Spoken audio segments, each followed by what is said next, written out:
അരിയിലും പഴങ്ങളിലും പലചരക്ക് സാധനങ്ങളിലും പച്ചക്കറികളിലും മാത്രമല്ല ഇപ്പം മായമുള്ളത്. നമ്മുടെ കണ്ണിൽ വെച്ചുണ്ടാക്കുന്ന സാധനങ്ങളും വെറും കൺകെട്ട് വിദ്യ പോലെയാണ്. കാരണം നമ്മുടെ കുഞ്ഞുങ്ങൾക്ക് ചിലപ്പോൾ ലൈവ് അല്ലല്ലോ, നമ്മുടെ മുന്നിൽ വെച്ചാണല്ലോ അറക്കുന്നതും വറുക്കുന്നതും എന്നൊക്കെ വിചാരിച്ച് നമ്മൾ ലൈവ് സ്നാക്സ് വാങ്ങിച്ചു കൊടുക്കാറുണ്ട്. പക്ഷേ ഈ ഇടയ്ക്കാണ് ഒരു വാട്സപ്പിന് ഞെട്ടിപ്പിക്കുന്ന ഓഡിയോ വന്നിട്ടുണ്ടായിരുന്നത്.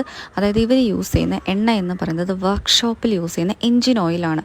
അതിലേക്ക് ഇവർ കോക്കനട്ട് ഓയിലിൻ്റെ എസൻസ് ചേർക്കും. അപ്പം വെളിച്ചെണ്ണയുടെ മണവും നിറവും ഗുണവും എല്ലാം വരും. ഏത് എണ്ണയുടെയാണോ വേണ്ടത് അതങ്ങ് ചേർത്താൽ അത് അതുപോലെയായി. അപ്പോൾ ദയവ് ഇതിന് കുട്ടികൾക്ക് ഇത് വാങ്ങിച്ചു കൊടുക്കരുത്. ഇത് സ്റ്റൊമക് ക്യാൻസർ ഉണ്ടാക്കുന്ന ഒരു സാധനം മാത്രമാണ്.